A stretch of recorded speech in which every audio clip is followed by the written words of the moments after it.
Let's do it. Let's do it.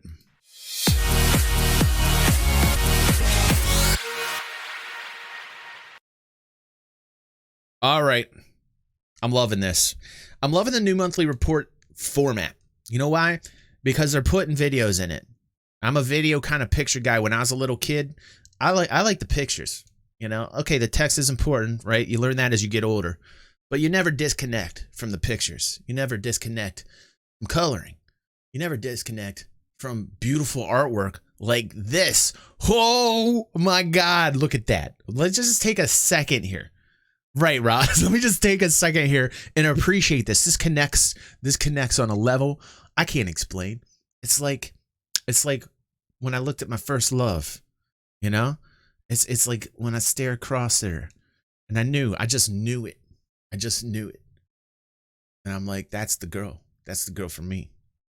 And I just was like I'm blown away by these clouds, the way that they look. I can't wait to start to see them, the moving, you know, the Orison. I can't wait to see Crusader in like that completion stage. You know, like that's going to be so monumental. That's going to be so fucking monumental. One of the reasons why Levski's gone and they moved those assets out is to create what we're seeing here. And I have to say, man, I cannot wait to see this. And fucking space whales, I used to laugh at that shit. I'm like, fucking space whales, are you kidding me? But, you know, the more we get to learn about it, that was made by like community members, you know, and then they're going to be floating in these fucking clouds, you know. I remember seeing an episode of Lost in Space one time and they showed something like that. And I can't wait to see what those look like going through the clouds. I hope we can hunt those motherfuckers. I want to sail in these clouds, and I want to hunt. I want to be like Captain Ahab, man. I want to be Captain Ahab up in this and shoot myself a whale. I know that doesn't sound very Greenpeace. I know that doesn't sound politically correct, but fuck it, man. I got the heart of Ahab. I need to go. I need to find Moby Dick. You know what I'm saying? I need to find it, and I need to put a harpoon through his motherfucking ass. See what I'm saying? And then I come back with the space whale oils, and then I sell the space whale oils, and I become renowned space whale hunter. That's what I'm saying. I'm down for that. I'm down for that gameplay. I'm just saying. I'm sorry that's going to offend some people. Deal with it. You know, that's just how I am. It's the adventurous heart in me. So AI content, right? AI is really huge. They're saying that they spent part of the month working on engineer behavior. Okay, that's really important. Improving usable split of the mannequin tags coming from used channel and the objects it interacts with. Security. Tourist and tour guide activities were further developed. That's cool. Bed bunk behavior progressed. Teamwork, better abstraction of bed shutter usage, blah, blah, blah. Kickoffs to define the medic, illegal goods, dealer, dark crew, and janitor behaviors were done too. Now that's cool. That's cool. That's cool. Specifically for the PU, AI content completed the first pass on the hawker behavior and began modifying the kiosk setup to replace the old activities. That's also very cool. So looking forward to that. AI features. Let's watch this video here as we talk about it. This is great. See the video here. This is wonderful. March saw AI features complete the first pass on subcomponent targeting. Booyah shakalaka, booyah shakalaka.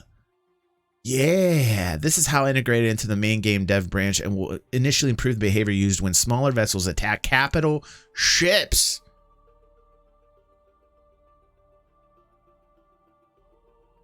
Loving it. I'm loving that. Allowing for more effective element targeting, complex attack patterns, and tactics. I just got excited in my no-no spot. Oh my goodness. Hold on. The pilot security behavior was also restricted and extended. This is used, among other things, when security spaceships validate illegal content inside ships. Alongside creating a better structured and more scalable activity, it allows the security pilot to request a larger surrender and handle different player behaviors. Very cool. The pilot will also continue to request that the player surrenders during combat. Allowing players to end the conflict and be arrested. Never let yourself get arrested. Fight to the end. Don't let some motherfucking NPC take you. Ooh, look at that. Oh, look at that video. Oh, yeah. Those docking arms. So sexual.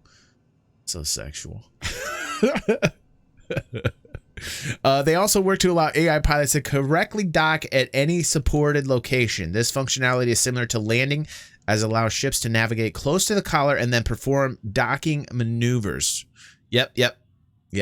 I know, Soviet, and that looks really good.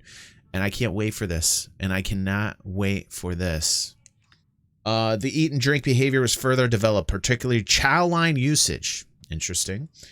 In addition to cleaning up the chow line, eating and drinking animations, the team improved the drinking behavior to take a cup a separate action, plus the exit animations are now split between taking the tray and exiting. Okay, so they're working on animations with picking things up with what we used to call, what was that called? Something hands. You remember that? The tech that they used to call it? Grabby hands. Remember they called it grabby hands back in the day? Yeah. Subsumption logic side, several new tasks were introduced, including has any tag and tag selection, evaluates whether an object has tags under specific parent tags, broadcast in my actions area, propagates an event in the action areas the agent is contained, and merge mannequin tags, takes two mannequin tags variables and merges them into one. Okay, let's see this. They also supported Alpha 3.13 with bug fixes and optimization, including issues causing slow NPC reactions and pilot security to complete flight activity too early. Let's check this out. Let's get this up here. Let's check this out. Ooh.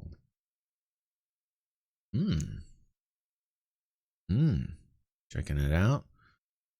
Does it look good? What do you think? Needs something? Cool animations.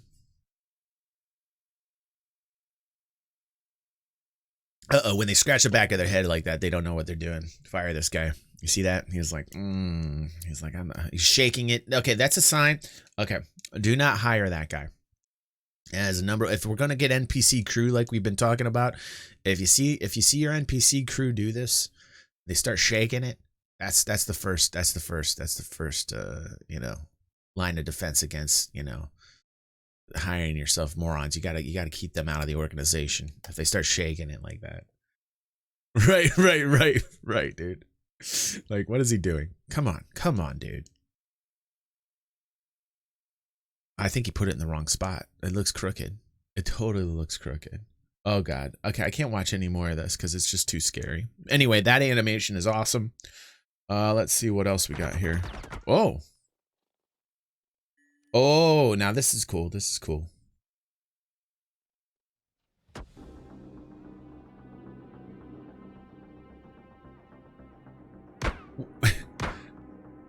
Okay, they're grabbing ammo.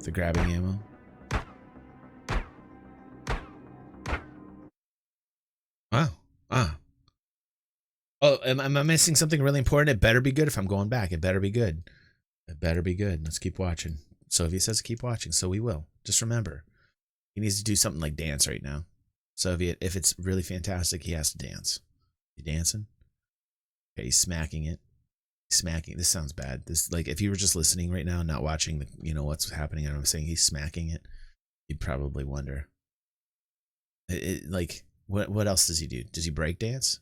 We saw Vin Diesel break dance the other day when he was like 19 years old. You missed that.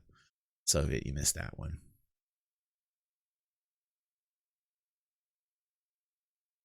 This is really exciting stuff, Soviet. No. What do you do? What is it? I'm gonna watch all the way to the end, and I just want people to know that are watching with me that Soviet. This is sponsored by Soviet right now.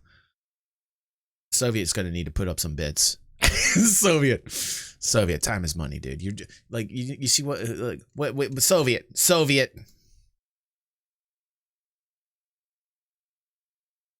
Shame. Thank you. What's up, Phoba? Welcome to the fam, dude. Uplift me a little bit. You see what Soviet did?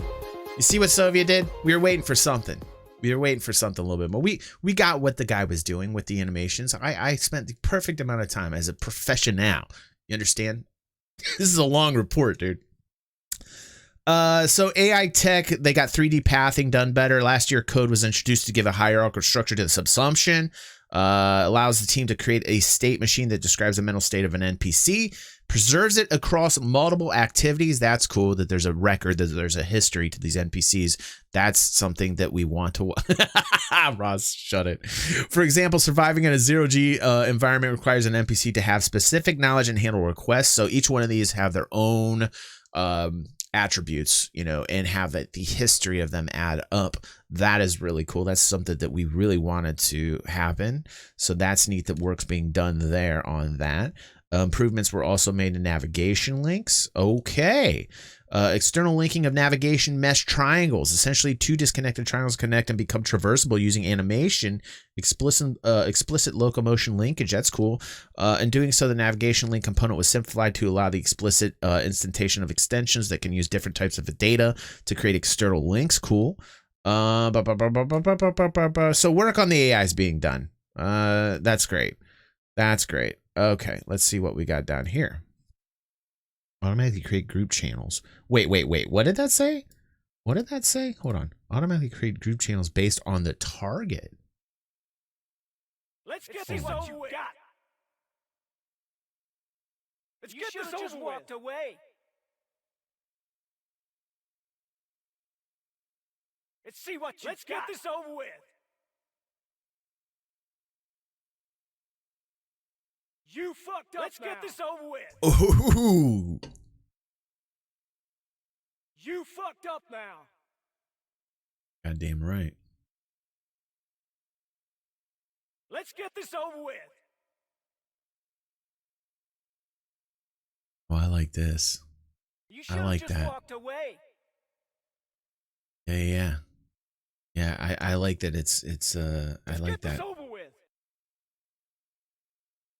Very cool. Very cool. And then we're seeing the art environment, so this is great. We already talked about that. That's fantastic. As in terms of ships, Crusader, Hercules, which we are all looking forward to.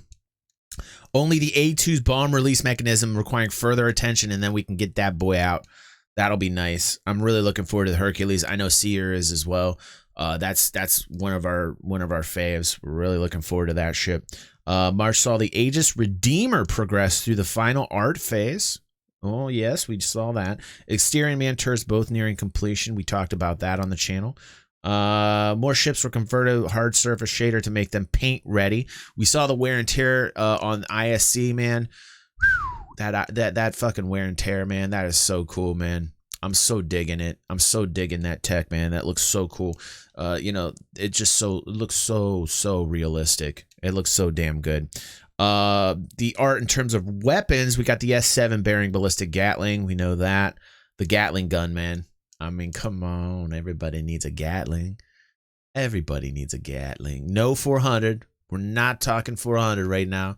That ship needs to be thrown in the garbage. It's the ugliest design I've ever seen. Origin.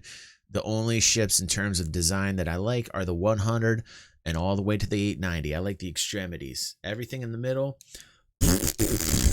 300's a banana, 600's a mess. I respect what they tried to do with the 600. They just didn't do it right. You know, that's my opinion, and I'm sticking to it. 400, you know, you belong in the trash. Quack, quack. Just saying. Audio. Throughout March, the audio team worked on content and features for Alpha 3.13 alongside supporting some upcoming trailers. Sound effects. We talked about that yesterday. The sonic boom in the game. A really good video done by Good Games, my Russian brother from another mother. He is making content now and doing commentary and putting English subtitles in it. Really recommend Good Games channel, man. Like, I really respect what he's doing. And he had a commenter talk about the in-game sonic boom effect lacking and wanting that realism in the game. And he did sound tests with sonic booms with the Arrow. And it was a fantastic video. I'll be putting that on the channel when we watch that from yesterday's stream. That was a lot of fun. Talking about the community and the ship naming announcement, the ship naming controversy, which was ridiculous. Don't even get me into that. We gave away congratulations to our winner of the Tumbrel Cyclone MT that we gave away as well.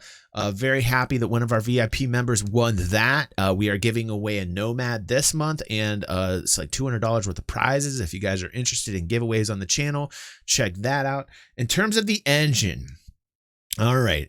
Engineering added physics support for multiple solar systems. What?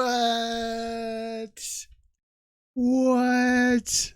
A new grid type, GT solar system that replicates the configuration of the current root grid was added along with the ability to skip the inside-outside checks to allow multiple instances of such grids to overlap without entities randomly transitioning between them. Hold on, I gotta dance a little bit. I'm gonna dance a little bit. Hold on a second. I'm gonna dance a little bit. Yeah, that's important. That's nice stuff right there. To ease debugging, which can be difficult without a visual representation of what's going on in the physical world, a simple debug ray tracing framework was added to visualize results of ray world intersections checks. Interesting. This has been hugely useful already and allowed the team to fix various bugs quickly. That's really good news, actually. The team will also be using this to optimize RWI in general as it accurately uncovers performance issues otherwise hidden in the game's RWI queries. Yeah, I saw that too, Ross. Finishing up on hospitals on Lesky. Yes. Code optimizations, including physicalization of planets, ray-bound intersections, using Actress for ray occlusion tracing, or Octress for ray occlusion tracing. Furthermore, the velocity limit for explosions and shockwaves was removed. Really? I didn't know that. Interior grids can now be saved as CGFs. Oh, welcome, Octave. Welcome to the fam, dude. Alongside this, more existing features were ported to Gen 12. Yeah, G12 renderer is very important. With internal resolution scaling and native resolution rendering being reworked, render graph that controls the scheduling of render passes and associated resource management was merged into the main development branch. That's huge. That's actually very huge. G12 is very huge. G12 is very huge for the project. That's great. Volumetric clouds, as we saw, have been, the great progress on that. Let's see. On the core engine side, more work has done on performance analysis and regression. The in-engine profiler received various improvements, including the ability to group samples captured by the respective functions. That's cool. Python scripts were written to run performance tests. Okay. Threading logic was restored to further improve performance, and the job system now utilizes specific APIs introduced with Windows 8.1 and Windows 10. If you're in Windows 7, get out of that. Basically, time to upgrade. And this is particularly noticeable on CPUs, and this is something that we knew in the community and something we've been talking about for a long time. That particularly noticeable on CPUs with a significant number of cores will be rolled out in Alpha 3.13. The entity component update schedule received a profiler and GUI as well as various optimizations because some of the work was being done by the processor, which it shouldn't have, and it should be put on the GPU. Welcome, Mincy. Welcome to the fam, Mincy. Fam love quest time. Features and characters and weapons. Holy shnikes. We need more videos. I feel like we need more videos on this report, man. You know? Character features team reduced the update frequency of certain character components based on their distance from players. Key feature in March was the trolley push. We saw that on the Inside Star Citizen review. By the way, no Inside Star Citizen review tonight. I want to shed a tear for a moment. Play some sad music. I don't know. That just felt like sad music to me. No, that's just torture. That I don't even know what that is. That's some type of weird chanting going on. I don't know, man. I feel real sad that we're not going to have an Inside Star Citizen review. Yes, one moment of silence, please. Chrono's correct. Hold on a moment while we. All right. But I'm telling you what, I'm going to miss that time with you guys. But I look forward to it. When is it coming back? Is it coming back next week, by the way? Because you know I love my ICR. You know I love Thursdays, dude. Thursdays. Oh, in 2 weeks? Oh, we'll have to do more morning podcasts. For sure. For sure. So everything, I'm telling you what, the report looks pretty tight, man. They're getting a lot done. Again, I'm telling you, like, for the most part, this is a very underestimated year. A lot of work is getting done here. A lot of work is getting done here. I would probably do that, Ross, except the roadmap enrages me. Rossi says you should review. He put it in a highlight message. He used his points. He said you should review roadmap instead of ISC tonight. You know, there's no ISC, right? So he's saying I should do the roadmap. And there's three things. There's things about the roadmap that I realize I don't do a lot of roadmap content anymore because the roadmap I can tell you these are the three things that will always happen in any roadmap content. Things will get done, things will be delayed, and wild speculation. Like the roadmap right now, like it's just like it's an emotional roller coaster. I don't use the roadmap as much anymore. Like I'll see what's planned, I'll go in it, I'll peek, I'll look a little bit, but goddamn, once I start getting into it too much, I think a lot of the analysis on roadmap, like I think a lot of content creators that do like roadmap analysis, I don't like it. I don't like roadmap analysis because things get done. Things are delayed. Wild speculation. And it's always that third part. It's always that third part that gets me, man. I've been susceptible to it too. I've done it too, you know? And I put myself up for like, you know, all this like, ooh, I can't wait. And then like it hits like one of those sections get delayed. And then I might. I don't know, guys. I don't know. Like I'm kind of down on the roadmap content these days. Like I'm not getting into it as much. I like to talk about the core features, the things that have happened. I like to talk about ships and things that are coming down the line, and like major things like server stability. Hold on a second. This is it. Stability. That is the word right there. Okay. This word is the most important word. This word needs to be repeated and repeated and repeated and spread around. Thank you, Soviet. Thank you. Hashtag to stability. That is what needs to happen. No, I know they added teams. I'm very aware, Chrono. I know what's happening. But these server issues should be number one. These server issues need to be number one, because once they knock that out of the park and solve that problem, there's no grounds anymore for any of the naysaying. You know, because right now the naysayers, they're right on that department. They're right on the server problems. You know, like until the server meshing, until like server issues get solved, there can be nothing in terms of what we want from there. There are limits. There are limits until server issues get fixed. There are limits until server issues get fixed.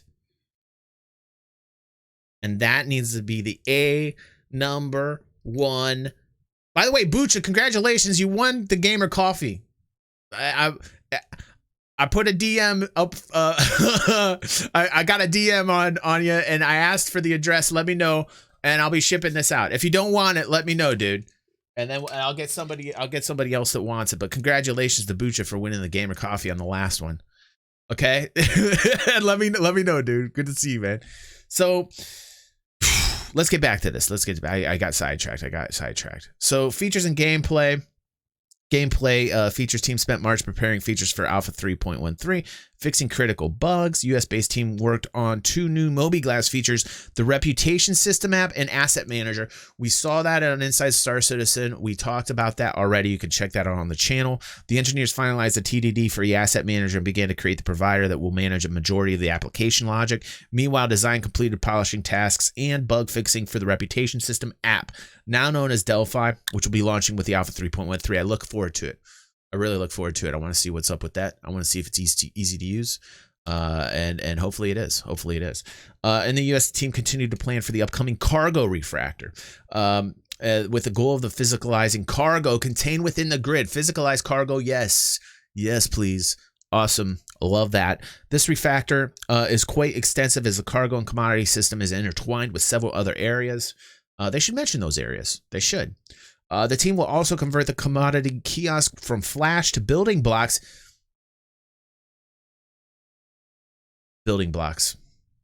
Love it. Tied in the Asset Manager. Progress was also made on the next dynamic event. Building blocks is really important. Been talking about building blocks for a long time here, and how important it is for the project. It seems like to go over a lot of people's heads. Like building blocks is like a really important feature for the project. The more things they sublimate into building blocks, I think the better it will be overall in terms of easy to use features and game design for what it is that you're getting into in terms of UI when it comes to like elevators and buttons and just overall like redesigns of systems that are completely borked right now. You know, when you're seeing elevators that have like a list that you literally got to scroll through, like ridic. That's completely ridic. Like those things should be fixed by now. Those things need to be sublimated into building blocks already. You know, we need it. Yeah, we need, you know, like, yeah, right. Like when you're clicking on the elevator, like Gravy Crunch says, like when you're clicking in the elevator and like you click on the elevator and you get this long galaxy map of like, like whoosh, you know, it's like the arc map, you know, like come on, condense it, use building blocks and let's go already. You know, it's ridiculous, man. They also began working on features for Q2 and beyond, including new Starfarer and Caterpillar Derelict using Alpha 3.13. Time delivery missions and implement FPS. Time delivery missions. Better watch out if you get a bug, man. And implement FPS cave missions and new harvestables. The new caves and the new openings and you know that you can put ships inside of some of these. Really cool. We were talking about like destructibility, like voxel, for lack of a better word, voxel degradation. I'm not quite sure exactly, but you know, like where like the areas around the openings you could fuck with to a certain degree, so that you can like open these things up, or that you can fuck with it and dig around and like maybe close some of the holes up. You know, we talked, we theory craft that a bit. I think that would be really cool. Personally, I think that would be really cool. Some people were like, you shouldn't do that, DG. But like, that's something that I hope the design theme kind of thinks about in terms of cave openings. But that episode of ISC was pretty fun. Featured vehicle team, Merlin to Constellation docking, which we showed here yesterday. We've wanted that for years. 5 years we've been asking for ships to dock with one another. Yesterday we watched a video where we saw the Merlin dock into the Connie. It was beautiful. It was hot. I got excited in the no spot, and I was really happy to see that. Been waiting a very, very long time. The new UI and like how to actually get in there, and the docking mechanisms are a little bit rough, but the it's there. It's in its first form, so that will be improved upon. I dig it. Dig it. Graphics and VFX programming, render to texture system didn't have a fixed memory budget and was dependent on how it was used by the game. However, this could sometimes lead to out-of-memory issues, particularly when running at higher resolutions. Now the memory reserved for the RTT system is linked to the screen resolution. Oh, interesting. Because higher resolution outputs require higher resolution intermediate textures. If the fixed budget is exceeded, now they dynamically down-res the RTTs until they fit, which ensures stability in extreme scenarios. And then we get that Gen 12 renderer in there. I mentioned the Gen 12 renderer. The SDF Shield Tech. Now I love SDF, Sign Distance Field Tech. We talked about it on the channel when I first saw it, like about a year and a half, maybe 2 years ago, through Camural's channel, a German content creator who makes Star Citizen content. Did a lot of work on this, and he has a video recently out that I want to watch on next stream. Remind me about if the shield holes are in fact fixed, because he spends a lot of time testing. And he's the guy to go to when it comes to SDF tech. So I'm not quite sure if in fact in the PTU right now, as it's being played, that these holes are actually fixed with SDF tech. From the talk that I was listening to on the last Inside Star Citizen, it seemed as if Jared was just saying right now it's a visual thing. At least that's the impression that I got when I was watching one of those Inside Star Citizens with you guys, is that the SDF tech was visual in its first format, and that it would progress to solve the shield hole problems. How that magically is going to happen needs to be explained a little bit better. Fire features a long-term task with the current focus on fire spreading between rooms, light spawning, and repair. The first iteration of SDF Shield was prepared for release. The upcoming update improves the glow effect and how the shaping tech works. So see, this sounds all very visual. Okay, good. We'll look over that on the next stream, Shikuku. That's something I really want to see what's going on. But like again, like I was saying, I think that this is all just visual right now. It's responsible for wrapping the impact effects around the curvature of the hull. Particle lighting is a new model that gives higher quality, more consistent, physical, plausible results. So it sounds to me like it's just all visual, like I was thinking in the first place. So, you know, when I was putting that out there, my speculation seems to be correct. I think it's all just going to be visual for now. The visuals are fantastic. The shield looks great. It's one of the best in any space sim that I've seen as far as the graphics, the whole VFX look of the shields look fantastic. The fact that you can change the color, you know, I think they should do that based upon ship manufacturer or race, you know, alien race. I think that would be fantastic. Lighting, we always hear about lighting, but let's see what they've done here. Let's see. Team support upcoming docking features, providing unique methods for R&R space stations and more military-minded security docks. Work on the docking arm continued, including prototype animations for lights as the arm extends and retracts. Interesting. I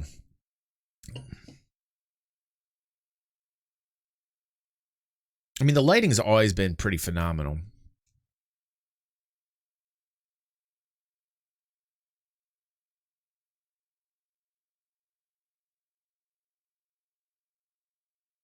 Yeah. All right, we get that. Let's see what else we got here.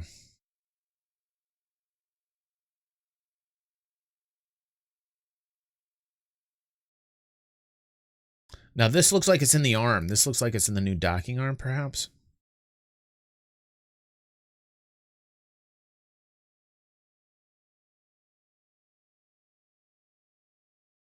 Or at least the beginning of it. I'm really looking forward to these docking arms. That's what she said. No, doesn't make any sense. All right. So there we go. There.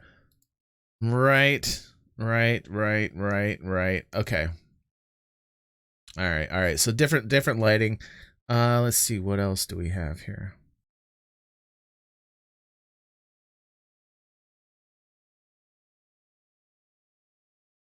Oh, work also continued on hospitals for Orison and New Babbage, with the team working closely with the environment, art, design, and the lobbies, pharmacy shop, individual floors, and recovery rooms. I was like, what are these? I'm like, what are these? This is great. These are like the expansionist parts on it looks like Microtech.